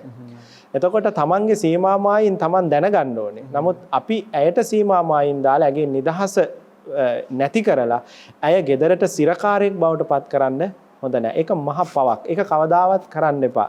ඇයගේ සිතුම් පැතුම්, ඇයගේ නිදහස, ඇයගේ ආසාවල් පිළිබඳව හැම වෙලාවකම ඔබ සැලකිලිමත් වෙන්න ඕනේ. ඒකත් මතක තියාගන්න ඕනේ. අනිත් එක ස්වාමීන් වහන්සේ අද මේ වර්තමාන කාලේ හැටියට දැන් සමහර වෙලාවට අර වැඩ කරන තැන ඉන්න කාන්තාව ගැන ඇයලගේ ප්‍රශ්න ගැන ගෙදර ඇවිල්ලා බිරිඳත් එක්ක කතා කරන්න හොඳ නැහැ. කොටින්ම කිව්වොත් වෙන කාන්තාවක් ගැන තමන්ගේ බිරිඳත් එක්ක කතා බහ කරන්න හොඳ නැහැ. ඊළඟට දුරකථන ඇමතුමක් එන වෙලාවක වෙන කාන්තාවකකින් ඔෆිස් එකේ වැඩ කරන තැනකින් හරි දුරකථන ඇමතුමක් ආවොත් ඒ දුරකථන ඇමතුම කතා කරනවා නම් එක්ක බිරිඳගෙන් අවසර අරගෙන මට මෙහෙම කෝල් එකක් එනවා මම පොඩ්ඩක් මේක ඔස්සන්නම්. එයාත් එක්ක කතා කර හිටියොත් එකපාරම ඇයට අවධානය නොදී අර දුරකථනයට පිළිතුරු දෙන්න හොඳ නැහැ. ඇයගෙන් අවසර අරගෙන මේ දුරකථනයට පිළිතුරු දෙන්න ඕනේ. ඒ වගේම ඇය ඉස්සරහා මේ දුරකථන සංවාදයේ බොහෝ දුර පවත්වන්න හොඳ නැහැ. අවශ්‍ය කාරණේ ශනිකෙන් කතා කරලා තියලා ආපහු තමන්ගේ බිරිඳට අවධානය දෙන්න ඕනේ. ඊළඟට තමන්ගේ බිරිඳත් එක්ක දුරකථනකින් කතා කර ඉන්නකොට ලෝකේ මොන జగතෙකුගෙන් කෝල් එකක් ආවත් ඒ දුරකථනය පිළිතුරු නොදිය යුතුයි. තමන්ගේ බිරිඳට වඩා ලොක්ෙක් జగතෙක් තමන්ගේ අවධානය දිය යුතු කෙනෙක් මේ ලෝකේ තවත් නැහැ ස්වාමි පුරුෂයෙකුට. ඒ නිසා ස්වාමි දියණියගේ දුරකථනයට පිළිතුරු දීලා හෝ ඇගේ අවසරයකින් ඇතුවම තමයි අර එන දුරකථන ඇමතුමට පිළිතුරු දෙන්න ඕනේ. මේ පුංචි ප්‍රශ්න තමයි ඔබේ පෞල් ජීවිතයේ ලොකු ප්‍රශ්න බවට පත් වෙන්නේ. සානස් මට මතක් වුණේ අර සමහර අවස්ථාවල අර ස්වාමීන් වහන්සේ කතා කරගෙන ආවනේ දෙමව්පියෝ ප්‍රශ්නයක් එක්කම ඒත් එක්කම සානස් මට මතක් වුණා දැන් අපි නිවෙස්වල වාසය කරනකොට ස්වාමි පුරුෂයෝ සමහර විට ස්වාමි පුරුෂයා ගෙදර ප්‍රධානියා වෙන්න උත්සාහ කරනවා නිවසේ. ඒ වගේම ඒක වැඩ කටයුතු වල සමහර වෙලාවට මේ වැඩ කටයුතු වල බිරිඳ ඉදි ප්‍රධානියා වශයෙන් දෙමව්පියෝ දානවා. ඉතින් මෙහෙම කටයුතු කිරීම ඇත්තටම ධර්මයේත් පෙන්නනවා නිවසේ ඒ කටයුතු වල ප්‍රධාන ස්ථානයේ බිරිඳට බාර දෙන්න කියලා. නමුත් ස්වාමි පුරුෂයෝ මේ වගේ වරදක් කරන එක ඇත්තටම බිරිඳ ස්වාමි පුරුෂයා තියෙන ලෙන්ගතුකම ඈත් වෙන්න හේතු වෙන ප්‍රධාන කාරණයක් බවට පත් වෙනවා. ඔව් ස්වාමීන් වහන්සේ විශේෂයෙන්ම මෙතනදී ලොකු කාරණයක් පැහැදිලි කරලා දෙන්න ඕන. පළමුවෙන් මේ කතාව විශේෂයෙන්ම කියන්න ස්වාමි පුරුෂයාට ඒ වගේම ඇයගේ අම්මට මේ ඔහුගේ අම්මට ස්වාමි පුරුෂයා හා ඔහුගේ අම්මට බොහෝ වෙලාවට ඔබ පුතෙක් හැදුවට ඒ පුතා ලොකු මහත් වෙලා රස්සාවක් කරනකොට බිරිඳක් ගෙදරට ගේන්න ඉස්සර වෙලා පඩිය ගෙනත් දෙන්නේ ඔබේ අතට වෙන්න පුළුවන්. එතකොට ඔබ තමයි තීරණය කරන්නේ මේ ගෙදර මොනවද කෙරෙන්නේ කියන එක. මොනවද අද උයන්නේ? ඊළඟට ගෙදරට මොනවද ගේන්නේ? පුතාට අඳින්න ගෙදර ආයට අඳින්න මොනවද කියන ඇඳුම්. මේ සියල්ල තීරණය කරන්නේ අම්මා වෙන්න පුළුවන්. හැබැයි ඔබ ඔබේ පුතාට බිරිඳක් ගේන්න උත්සාහවත් වෙනවා නම් ගොඩක් වෙලාවට අම්මලා තමයි උත්සාහවත් වෙලා පුතාට බිරිඳක් ගෙනත් දෙන්නේ. ඉතින් කොහොම හරි ඔබ හොඳට මතක තියාගන්න ඕන එකක් තමයි බිරිඳ ගෙදරට ආවට පස්සේ ස්වාමි පුරුෂයෙක් වුණාම ඔබ අම්මාට නෙවෙයි පළවෙනි තැන දිය යුත්තේ. ලෞතුරා බුදුරජාණන් වහන්සේ පවා දේශනා කළා තියෙනවා ගෙදර ආධිපත්‍ය තමන්ගේ බිරිඳට ලබලා දෙන්න ඕනේ. එදා පටන් පඩිය ගෙනත් දෙන්න ඕනේ බිරිඳගේ අතට. ඊට පස්සේ අම්මට යමක් දෙන්න ඕන නම් ඒක දෙන්න ඕනේ බිරිඳ හරහා. ඊළඟට ගෙදර උයන්නේ මොනවද කියලා තීරණය කරන්නේ නැන්දම්මා නෙවෙයි බිරිඳ. ඊළඟට ගෙදරට ගාන්න ඕනේ පාට තීරණය කරන්නේ. ගෙදර බඩු මුට්ටු තියෙන්න ඕනේ කොහොමද කියලා තීරණය කරන්නේ මේ සියල්ල බිරිඳ. ඒ ගෙදර ආධිපත්‍ය බිරිඳට දෙන්න කියලා ලෞතුරා බුදුරජාණන් වහන්සේ දේශනා කළා තියෙනවා. එතකොට ආර්ථිකයේ ආධිපත්‍ය ස්වාමි පුරුෂයා ගාව තියාගන්න ඕනේ. කර්මාන්ත සම්බන්ධව ඊළඟට ආයෝජන කරන ඒවා සම්බන්ධ ආධිපත්‍ය ස්වාමි පුරුෂයා තියාගත්තට කමන්නේ. හැබැයි gedara ආධිපත්‍ය අනිවාර්යයෙන්ම ඔබ බිරිඳට ලබා දෙන්න ඕනේ. එහෙමයි. මොකද අර එතන තමයි එයාට සැනසීමක් තියෙන සානස. නිවස තමයි එයාගේ සැනසීම ගෘහය. එතකොට එයා යම් විදිහට පිළිවෙලට මේවා සකස් කරලා තියෙනකොට ඒවා වෙන අය එහෙට මෙහෙට තියෙනකොට එයාට ඒ තැනක් නැති වෙනකොට එයාට බොහෝ මානසිකව පීඩනයක් එනවා. අර පීඩා මැද තවත් පීඩනයක්. අපි හැමෝම කැමති සාස බලයට. එහෙමයි. ඇත්තටම අපි හැමෝම කැමති තව කෙනෙක් අපේ යටතේ තියාන යම් තැනක අපි බලයක් පවත්වන්න හරිය කැමති. එතකොට බිරිඳකට බලය පවත්වන්න තියෙන එකම තැන තමයි ස්වාමීන් වහන්සේ නිවස කියලා කියන්නේ. ඉතින් ඒ නිවසේ බලයත් ඇයට නැති වුණොත් ඒක ලොකු දුකක් ඇයට. ඒක දරා ගන්න අමාරු දෙයක්. ඒ නිසා මේ නිවසේ බලය බුදුරජාණන් වහන්සේ පවා ඇයට ලබලා දෙන්න කිව්වේ ඒ නිසා. ඒ නිසා ඔබත් එක්ක නැන්දම්මා කෙනෙක් අම්මා තාත්තා වාසය කරනවා නම් එහෙම නැත්නම් සහෝදරයෙක් ඔබේ ගෙදර වාසය කරනවා නම් ඔබ හොඳට මතක තියාගන්න ඕනේ ගෙදර ස්වෛරී භාවය ඔබේ බිරිඳට ඔබ ලබලා දෙන්නම ඕනේ. මොකද අර දැන් අපි මේ පැත්තෙන් බැලුවම තවත් කාරණයක් සිද්ධ වෙනවා. දැන් බිරිඳ යම් කටයුතු කරලා හරි ලස්සනට පිළිවෙලට තියෙනකොට ඒක දකින අය සතුටු වෙනවා. ඊට පස්සේ සමහර විට ඥාතින් සහෝදරයන් සමහර විට දෙමව්පියන් සමහර විට තමන්ගේ ස්වාමි පුරුෂයා ඊට පස්සේ බිරිඳ බලාපොරොත්තු වෙනවා එතනින් සමහර විට අනේ මේක හරි ලස්සනයි. ඒතර අර බිරිඳ හොයන්නේ සැනසීම ඒ වගේ කාර්යයන් තුලින් එයාට ලැබෙනවා. මොකද දැන් අපි නොදැනුවත් වුණාට හරි පුංචි කාරණයක්. මොකද කාන්තාව කියනකොටම ස්වාමීන් වහන්සේ එයාගේ ගතිවලම තියෙනවනේ මේ නිතර වෙනස් කළා කෙනෙක්ගෙන් ආදරයක් කරුණාවක් බලාපොරොත්තු වෙනවා. ඉතින් දැන් මේ කාර්යයන් සිද්ධ වෙනකොට එයා බලයේ පවත්නකොට එයාට බාහිරින් ලැබෙන අර කෙනෙකුනාගේ හිතේ ඇතිවන සතුට දැන් අම්මා ඇවිල්ලා කිව්වත් හරි මේක ලස්සනයි කියනකොට එයාට පුදුම සතුටක්. එයාට ඒ නිවසේ වාසය කරන්න තව කැමැත්තක් ඇති වෙනවා. ඉතින් ඒ නිසා අපි නිතර බලාපොරොත්තු විය යුතු දෙයක් තමයි gedara ආධිපත්‍ය ඒ කටයුතු ලබා දෙන එක. ඒ වගේම ස්වාමීන් වහන්සේ විශේෂයෙන්ම ස්වාමි දියණියට ලබා දිය යුතු තුනක් තියෙනවා. ඒ තුන තමයි පළවෙනි එක තමයි ආදරය. දෙවෙනි එක තමයි රැකවරණය. ඊළඟ එක තමයි විශ්වාසය. එතකොට මේ ආදරයයි රැකවරණයයි විශ්වාසයයි කියන එක ස්වාමි දියණියට අනිවාර්යයෙන්ම ස්වාමි පුරුෂයෙක්ගෙන් ලැබිය යුතුමයි. ඒක අනිවාර්යයෙන්ම ඔබ ලබලා දෙන්න ඕනේ. එතකොට හැම වෙලාවෙම ඔය gedara ආධිපත්‍ය ඇයට ලබා දීම තුල ස්වාමීන් වහන්සේ දැන් අද රැට අපි අසවල් දේ කමු කියලා අද රැට අපි පිට්ටු කමු. නැත්නම් අද රැට අපි ඉන්දියාප්ප කමු කියලා ස්වාමි පුරුෂයා කවදාවත් තීරණය කරන්න හොඳ නැහැ. ඔයා මොනවද කන්න කැමති? ඔයා මොනවද අද හදලා දෙන්න කැමති? ඔයා මොනවද ඔයා හදන්න කැමති කියලා හැම වෙලාවෙම gedara ඒ උයනේක තීරණය කිරීමේ තීරණය ගැනීමේ අයිතිය බිරිඳට ලබලා දෙන්න ඕනේ. ඒක තුල ඇය බොහෝ සතුටටපත් වෙනවා ස්වාමීන් වහන්සේ. ඒ නිසා ඒ හැම වෙලාවෙම ඔය පුංචි දේවල් බුදුරජාණන් වහන්සේ පෙන්නපු ඔය පුංචි දේවල් වලින් පවා ගෙදරක තියෙන සතුට සමගිය රැකෙනවා වගේම ස්වාමි පුරුෂයෙක්ගේ භූමිකාවේ යුතුයකම් ටික ඉෂ්ට වෙනවා. ඒ වගේම ස්වාමීන් වහන්සේ දැන් අපි තවත් කාරණයක් මතක් කරගෙන ආවේ දැන් බිරිඳට gedara ආධිපත්‍ය ප්‍රදානත්වයේ ඇත්තම ස්වාමීන් වහන්සේ එතනදිත් අපි ධර්මානුකූලව තව පුංචි තැනක් මතක් කරලා දෙනවා. මම මේ අපිට හම්බ වෙනවා බිරින්දෑවරු 5 දෙනෙක් ගැන සඳහන් වෙලා එනවා ධර්මයේ. එතකොට අපි ඇත්තටම දැන් අර නිවසක් පාලනය කරනකොට ස්වාමි භාර්යාව මාතෘ භාර්යාව මේ වගේ භාර්යාවන්ට තමයි මම හිතන්නේ ওই ප්‍රධානත්වය විශේෂයෙන් දෙන්න ඕනේ. සාසන්න ඒ ප්‍රධානත්වය දෙනකොට තවත් කාරණාවක් තමයි දැන් gedara ආධිපත්‍ය ස්වාමි දියණියට දෙන්න කියලා gedara ඔක්කොම වැඩ ටික ස්වාමි දියණියට කරන්න කියලා තමන් අහක බලාගෙන ඉන්න එක හොඳ ස්වාමි පුරුෂයෙකුගේ දෙවියෙක් බඳු ස්වාමි පුරුෂයෙකුගේ ස්වභාවයක් නෙවෙයි. ඒ නිසා බිරිඳගේ gedara දොරේ වැඩ කටයුතු වලට ඇයට ආධිපත්‍ය දෙනවා වගේම ඇයගේ කැමැත්තෙන් ඒක සිද්ධ කරන්න අවසරය දෙනවා වගේ මේ වැඩවලට උදව් පදව් කරන්න ඕනේ. එතකොට උයන පිහන වෙලාවට ගිහිල්ලා පොල් ටික ගාලා දෙන්න ඕනේ. ඊළඟට එළවලු ටික කපලා දෙන්න ඕනේ.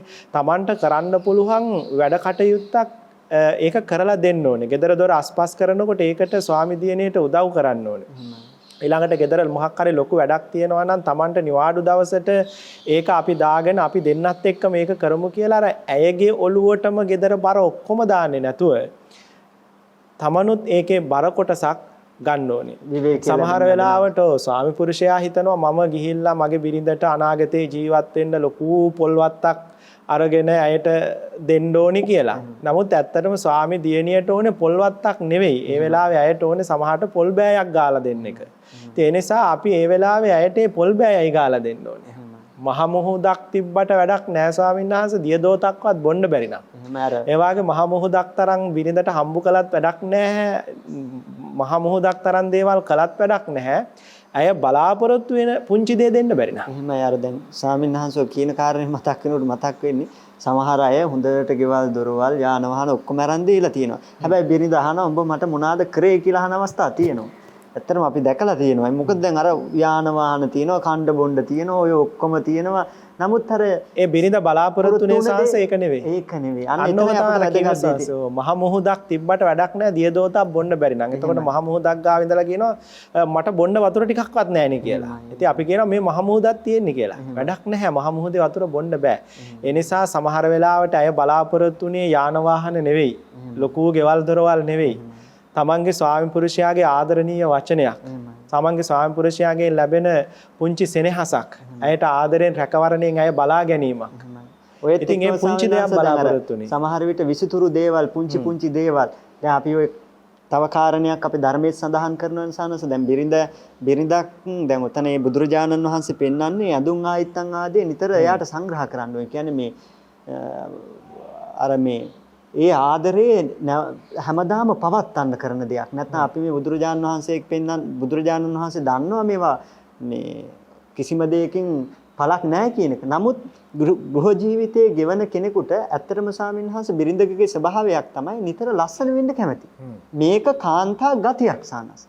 හැම වෙලාවෙම ස්වාමීන් වහන්සේ කාන්තාව බලනවා අර තමන්ගේ ලස්සන අනිත් කෙනාට පෙන්වන්න. ඒක ස්වභාව ධර්මයක්. ඒ නිසා තමයි බොහෝ වෙලාවට තමන්ව ඇඟ ලස්සන කරන විදිහේ ඇඳුම් ආයිත්තන් වලට කාන්තාව කැමති. ඇත්තටම ඇය ඇඳුම් ආයිත්තන් වලට කැමති බවක් නෙවෙයි තියෙන්නේ. ඒ තමන්ගේ ලස්සන විසිතුර විශේෂයෙන්ම අනිත් අයගේ අවධානය තමන්ට ලබා ගැනීමේ උවමනාවක් තියෙන්නේ. ඉතින් ඒ නිසා තමයි ඇය ලස්සන දේවල් හොයාගෙන ඒ දේවල් අඳින්න පළඳිනවට ආසා කරන්නේ. ඉතින් මෙතනදී අපේ පිරිමි අය කරන මෝඩකමක් මට කියලා දෙන්න ඕනේ. බොහෝ වෙලාවට කසාද බැඳලා දරුවොත් ඉන්න වෙලාවට හවසට ගෙදර යනකොට කෑම ටිකක් අරගෙන මොනවා හරි කන්න ටිකක් අරගෙන යන්නේ පොදුවේ. දරුවන්ටයි බිරිඳටයි ඔක්කොටම පොදුවේ කෑම ටික අරගෙන යන්නේ. මේ මෝඩ වැඩේ කවදාවත් කරන්න එපා. දරුවන්ට ගිහිල්ලා අරන් යන දේ දීලා අම්මත් එක්ක කන්න කියන කතාව කියන්න එපා. දරුවන්ට කෑම ටික මොනවා ගත්තත් පුංචි ටොපියක්, පුංචි චොකලට් එකක්, ඒ වගේ පුංචි දෙයක් අනිවාර්යයෙන්ම ඔබ දරුවන්ට හොරෙන් හංගගෙන යන්න ඕනේ. හංගගෙන ගිහිල්ලා දරුවෝ ටික ඉස්සරහට එනකොට පොදුවේ ඒ අරන් ගියපු ලොකු දේ දෙන්න. පස්සේ දරුවෝ නැති තැනක හිමීට කුස්සියට හරි ගිහිල්ලා ඇය ගාවට ගිහිල්ලා ආදරෙන් කියන්න ඕනේ දරුවන්ට හොරෙන් මේක මම ඔයාට ගෙනාවේ කියලා. එතකොට තමයි ස්වාමි දියණියට දැනෙන්නේ මගේ දරුවෝ වගේම මගේ ස්වාමි පුරුෂයා මම ගැනත් හිතලා තියෙනවා කියලා. නිසා කවදාවත් ඔබ පොදුවේ දෙයක් ගෙදරට අරන් යන්න එපා. එහෙම පොදුවේ දෙයක් ගෙදරට අරන් ගියාට කමන්නේ නැහැ. හැබැයි ඔබේ බිරිඳටත් පුංචි දෙයක් හරි දරුවන්ට හොරෙන් අරන් ගිහිල්ලා දෙන්න ඕනේ. ඒක හැමදාම ඔබ කළ යුතු දෙයක්. එහෙම අර පුංචි දේවල් මොකද නැත්නම් අල්පේජ දැන් ජීවිතේ ගෙවනකොට ස්වාමින්වහන්සේ සමහර අයට ධනෙ තියෙනවා සමහර අයට ධනෙ නැහැ. ඒ නිසා දැන් සාමාන්‍යයෙන් ධර්මයේ පෙන්වලා දීලා තියෙනවා බිරිඳට මේව අරන් දෙන්න කියලා. ඒ අරන් දෙන්න කියලා කියන්නේ මේ ධනය තියෙන ප්‍රමාණය ඉක්මව අරන් දීමක් නෙවෙයි. නෑ. එතන අපි ඇත්තට මේ කාරණේ මතක් කළ යුතුයි. තියෙන ප්‍රමාණය ඉක්මව අරන් දීමක් නෙවෙයි. එහෙම බිරිඳක් බලාපොරොත්තු වෙන්නේ නැහැ. බිරිඳ බලාපොරොත්තු වෙන්නේ හිතේ සතුට. ඒක අපි අවබෝධ කරගත යුතු දෙයක්. නිසා බුදුරජාණන් වහන්සේ ඒක දැක්ක නිසා තමයි බිරිඳට නිතර මෙවැනි දේවල් ගිහිල්ලා දෙන්න කියලා කියන්නේ. ස්වාමීන් ඒ වගේම තමයි ඉතින් ස්වභාවයෙන්ම කාන්තාවක් වැඩිපුරම ඉන්නේ දුකෙන් ස්වාමීන් වහන්සේ. ඒක ලෝක ස්වභාවයක්. ඒක ඇගේ ස්ත්‍රී ආත්ම භාවය තුලම ලැබෙන එකක්. බොහෝ වෙලාවට ලෙඩ දුක් වැඩි. ඒ වගේම බොහෝ වෙලාවට මානසික ආතතිය වැඩි. ඒක දුකෙන් තමයි බොහෝ වෙලාවට ඉන්නේ. ඒ නිසා තමයි ලෞතුරා බුදුරජාන් වහන්සේ බිරිඳකගෙන් ස්වාමියට ඊටුවිය යුතු යුතුයකම් තුල ඔය කාරණා දේශනා නොකළේ. මොකද ස්වාමි පුරුෂයෙක් වුණාම බොහෝ සෙයින් ඇයගේ ඒ බව තේරුම් අරගෙන හැම වෙලාවෙම උත්සාහවත් කරන්න ඕනේ ස්වාමීන් වහන්සේ අයව සතුටු කරන පැත්තට. අයව සතුටෙන් තියන්න. ඒකට තමයි ලෞතුරා බුදුරජාණන් වහන්සේ ඔය නිතරම ඇඳුම් ආයිත්තන් ආදී නොයෙක් දේවල් වලින් ඇයට සංග්‍රහ කරන්න කියලා දේශනා කළේ. ඉතින් අපිට එහෙම හැරිලා බැලුවම ඇත්තටම අපි ස්වාමි පුරුෂයන් හැටියට දැන් අපි මුලින් පටන් ගත්ත දිහාට එනකොට ස්වාමි පුරුෂයෝ බොහොම අල්ප කෘත්‍යයක් කරගෙන බිරිඳ විශාල කෘත්‍යයක් කරගෙන විවිධාකාරයෙන් ජීවිතේ ගෙවනවා. ඉතින් අපි මේ කතා කරේ අඩුම ගානේ ස්වාමියාට බිරිඳ කෙරෙහි දෙවියෙක් වෙන්න බැරි වුණොත් මේ தත්යෙන් හරි ජීවිතේ බිරිඳ කෙරෙහි බැලීමේ ක්‍රමවේදයක් අපි ඇති කරගන්න ඕනේ. ඒ වගේම තමයි ස්වාමීන් වහන්සේ තව විශේෂයෙන් අපේ ධම් සාකච්ඡාව අවසන් කරන්න ඉස්සෙල්ලා කියන්න ඕනේ කාරණයක් ස්වාමීන් වහන්සේ. පිරිමියෙක් වුණාට පස්සේ පෞල් ජීවිතයක් ගෙවන්න නම් ඔබේ බිරිඳත් එක්ක ඔබට කටයුතු කරන්න නම් ඔබේ ඉවසීම 100% තිබිලා මදි. කාන්තාවක් එක්ක බිරිඳක් එක්ක කටයුතු කරනවා නම් ඔබේ ඉවසීම 600%ක්වත් තියෙන්න ඕනේ. 600%ක්වත් ඉවසීම නැති පිරිමියෙකුට කවදාවත් ස්වාමි දියණියට ආදරෙන් සෙනෙහසෙන් සලකන්න බෑ. ඒ නිසා සමහර වෙලාවට තමන්ගේ බිරිඳට ගහන්න, තමන්ගේ බිරිඳ මරන්න තරම් කේන්තිය එන අවස්ථා ඇති. එවැනි අවස්ථාවල ඉවසා දරා සිටින්න නම් ඔබට ඉවසීම 600%ක්වත් තියෙන්න ඕනේ. එහෙම නැතුව කාන්තාවන් එක්ක කටයුතු කරන්න බෑ. ඒ නිසා විශේෂයෙන්ම ස්වාමි පුරුෂයෝ දැනගන්න ඕනේ කුකුල් කේන්තිය අයින් කරලා, නිතර තරහ යන බව අයින් කරලා, ඇය කොච්චර තරහ යන දෙයක් කිව්වත් හැම වෙලාවෙම ඇයට ආදරයේ සෙනෙහසම පතුරවන්න ඕනේ. කොච්චර හයියෙන් කොච්චර බැන්නත් මොනවා කිව්වත් ඒවට කේන්ති ගන්න හොඳ නැහැ කවදාවත්. ඒ බනින්නේ තරහකට නෙවෙයි. හැම වෙලාවෙම ස්වාමි පුරුෂයෙක් තේරුම් ගන්න ඕන එකක් තමයි කාන්තාවක් අඬන්නේ දුකකටම නෙවෙයි. බනින්නේ තරහටම නෙවෙයි. ඉතින් අන්න ඒ බව හැම වෙලාවෙම තේරුම් ගන්න ඕනේ. ඇගේ හිතේ තියෙන අදහස තේරුම් ගන්න ඕනේ. ස්වාමීන් වහන්සේ කාන්තාවකට කවදාවත් හිතේ තියෙන අදහස ප්‍රකාශ කරන්න බෑ. ඒක ස්වභාවයක්. එතකොට ඇය අඬන්නේ දුකකට නෙවෙයි සමහර වෙලාවට. එයාගේ හිතේ තියෙන වෙන අදහසක්. සමහර වෙලාවට සැර කරන්නේ, බනින්නේ, කෑ ගහන්නේ ඒ කියන දේ නෙවෙයි ඇත්තටම යාට ඕනේ කියන්න ස්වාමි පුරුෂයාට. ඒ හිතේ තියෙන දේ කියාගන්න බැරි ස්වභාවයක් තියෙනවා. ඒ නිසා ස්වාමි පුරුෂයෙක් වුණාම දක්ෂ වෙන්න ඕනේ. තමන්ගේ ස්වාමි දියණියව තේරුම් අරගෙන ඇය අඬන්නේ මොන හේතුවටද, ඇය බනින්නේ මොන හේතුවටද කියන කාරණය ඉවෙන් තේරුම් ගන්න ඕනේ. එහෙම නැතුව ඇගේ කටින් නම් කවදාවත් ඒක අල්ලගන්න පුළුවන් කමක් නැහැ. ඉතින් සමහර වෙලාවට ස්වාමි පුරුෂෝ කියනවා බලන්නකො වෙන එකට කෑග ගහ හිටියා. නමුත් ඉතින් කාරණේ කිව්වේ නැහනේ. ඒක හිතේ තියාගෙන බොරුවටනේ මාත් එක්ක කෑග ගහ හිටියේ කියලා. ඒ තමයි ඇයගේ ස්වභාවය. ඒ නිසා ඔබ ඒක තේරුම් අරගන්න ස්වාමි පුරුෂයෙක් වුණාම විශේෂයෙන්ම දක්ෂ වෙන්න ඕනේ.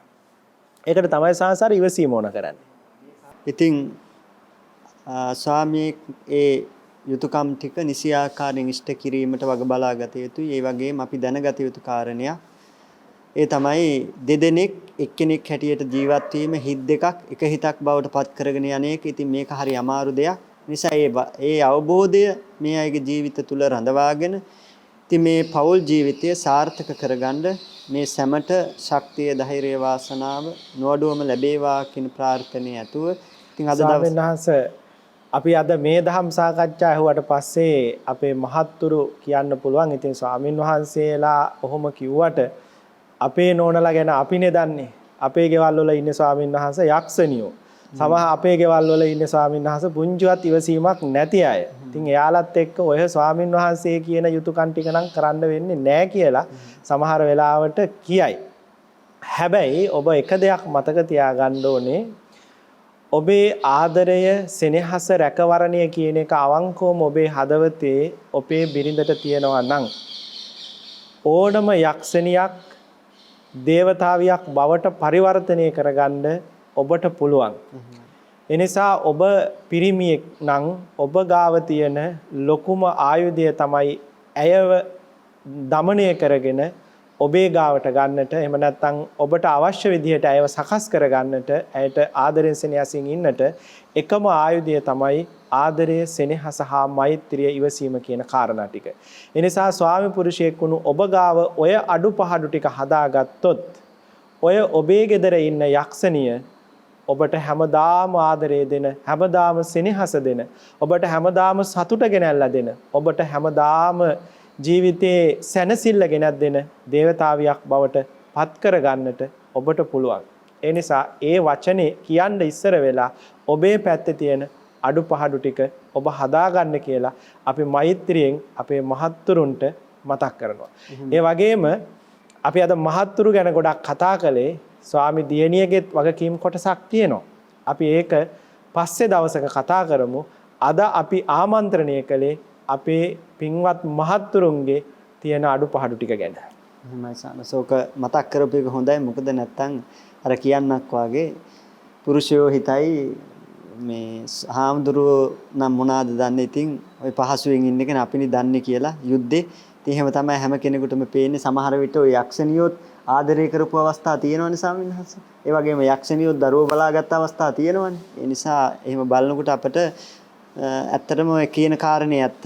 ඕනම කෙනෙක් দমনය කිරීමේ ශක්තිය කරුණා මෛත්‍රිය තුල තියෙනවා. ඒ අඟුලිමාල පවා দমনය වුණේ කරුණා මෛත්‍රිය තුල. ඒ නිසා මේ අයගේ ජීවිතවලට මේ ධර්මානුශාසනාව තුළින් යම් පිටුහලක් ලබා ගන්න පුළුවන් නම් ඒ පිටුහල උපරිමාකාරයෙන් ලබාගෙන සියලු දෙනාගේ ජීවිත ආලෝකමත් කරගන්න ලෙස අපි මේ වෙලාවේ මතක් කරමින් අද දවසේ මේ දහම් සාකච්ඡාවට වැඩම කරන්න යෙදුණු ඒ මුලින්ම සඳහන් කළ ආකාරයට ඒ ත්‍රිපිටකාචාර්ය විනය විශාරද අපගේ කල්යාණ මිත්‍ර නිරන්තරයෙන් අපට ධර්මානුශාසනා කරන ඒ අවසරයි නම කියන්න නාමල්ගුමේ විජේශීල ස්වාමින් වහන්සේ. ඉතින් ස්වාමින් වහන්සේට මේ වෙලාවේ අපි මතක් කරමු උන්වහන්සේට මේ සිද්ධ කරන්න යෙදුණු මේ ධර්මානුශාසනාවෙන් වගේම අපි සියලු දෙනාත් රැස් කරගන්න යෙදුණු සියලු පුණ්‍ය ධර්මයන්ගේ පුණ්‍යානුභාවයෙන් ආශිර්වාද බලයෙන් ස්වාමින් වහන්සේට නිදුක් නිරෝගී භාවයෙන් চিරාච් කාලයක් මේ ශාසනය තුල කටයුතු කරමින් ශාසන ප්‍රතිපදාවන් සුවසේ පූර්ණේ කරගෙන ස්වාමින් වහන්සේ පැතූ බෝධියකින් අමා මහ නිවනින් සැනසීමට ස්වාමින් වහන්සේට මෙපින් හේතු වේවා වාසනාව වේවා කියලා අපි මුලින්ම ප්‍රාර්ථනා කරමු. ඒ වගේම විහාරස්ථානයේ වැඩ වාසය කරන අතිපූජනීය වන්දනීය ඒ වගේම නිරන්තරයෙන් අපට අපේ කටයුතු වලට උපකාර කරන අපිව ආරක්ෂා කරන ඒ අපගේ ගුරු දේව ඒ වගේම ආචාර්ය සියලුම අවසරයි මහකෙළියේ ලොකු ස්වාමින් වහන්සේ ඒ වගේම අවසරයි මිරහවත්තේ පඤ්ඤාසිරි ස්වාමින් වහන්සේ ඒ ස්වාමිපාදයන් වහන්සේලා දෙනමන් වහන්සේලාටත් නිදුක් නිරෝගී භාවය සැලසේවා. ඒ වගේම අමා මහ නිර්වාණ ධාතුව උන්වහන්සේලා පැතූ පරිදි අවබෝධ කරගන්න මේ පුණ්‍යානුභාවයන් හේතු වේවා වාසනාව වේවා කියලා අපි ප්‍රාර්ථනා කරනවා. ඒ වගේම සිල්ම මහා සංගරුවනටත් ඊ타ම ඉක්මනින් මේ ගෝර සසරෙන් නිදහස් වීමට මේ පින පුණ්‍යාශිර්වාදයක් වේවා කියන ප්‍රාර්ථනය සිද්ධ කරගෙන අද දවසේ මේ දහම් අනුශාසනාවට දායකත්වයේ නන්දා දීගොඩ මහත්මිය සහ ශ්‍රියා වර්ණකුල සූරිය මහත්මිය මේ අයගේ අරමුණ තමයි ඒ පවුල් දෙකටම සම්බන්ධ මුණුබුරු මිනිබිරියන් ඒ වගේම ඒ සියලු දෙනා ඇතුළුව නන්දා දීගොඩ මහත්මිය හා ශ්‍රියා වර්ණකුල මහත්මිය ඇතුළුව ඒ සියලුම පවුල් වලට හිතවත් සියලු දෙනාට මෙපින් බලයෙන් නිදුක් නිරෝගී භාවයේම සැලසේවා. කායික මානසික සුව සහනේ නිරන්තරයෙන් උදාපත් වේවා. ඒ වගේම ඒ අයගේ මෙලොව ජීවිතය තව තවත් පිනෙන් පුරවාගෙන ජීවිතය අර්ථවත් කරගෙන මෙලොව පරලොව දෙලොව ජයගෙන පැතූ බෝධියකින් අමා මහ නිවනින් සැනසීමට මේ සිළු පුණ්‍ය ධර්මයන් සිළු දිනාටම එකලෙසටම හේතු වේවා වාසනාව වේවා කියලා අපි ප්‍රාර්ථනා කරනවා. ඒ වගේම ඒ අය නමින් මිය පරලොව යන්න යෙදුණු සිළු ඥාතින්වත් මෙපින් අනුමෝදන් කරමි අනුමෝදන් වේවා. සිළු ඥාතින් මෙපින් දැක අනුමෝදන් වීමෙන් ඒ අත්ොත් නිදුක් නිරෝගී භාවයටපත් වේවා. අමා මහ නිවනින් සැනසෙත්වා කියලා මිය පරලෝකයේ ඥාතින්ට පින් පමනෝමු. අද සිද්ධ කළා වූ මේ වැඩසටහනේ අපි මේ වැඩ කටයුතු අවසන් කිරීමට සූදානම්. ඉතින් මේ වෙලාවේ රැස් කරන්න යෙදුණු සීල පුණ්‍ය ධර්මයන් වගේම අද දවස පුරාවට රැස් කරා වූ සීල පුණ්‍ය ධර්මයන්ගේ ආනුභාවයෙන් මේ අපේ රටට දැනටපත් වෙලා තියෙන මේ ව්‍යසන කරදර සියල්ලම දුරු වෙලා අපේ රටේ වාසය කරන සියලුම දෙනාට සුඛිත මුදිතව වාසය කරන්න පුළුවන් පරිසරයක් ඊටාම ඉක්මනින් අප රට තුල නිර්මාණය වීම පිණිසම මේ අපි සියලු දෙනා රැස් කරන්න යෙදුණු සීල පුණ්‍ය ධර්මයන් හේතු වේවා වාසනාව වේවා කියන උතුම් ප්‍රාර්ථනාව ඇතුව සියලුම සත්වයෝ නිදුක් වේවා නිරෝගී වේවා සුවපත් වේවා සාන්ත නිවනින් සැනසෙත්වා කියන ප්‍රාර්ථනාව ඇතුව අපි මේ ධර්මානුශාසනාව අවසන් කරනවා. ඉතින් සියලු දෙනාටම තෙරුවන් සරණයි.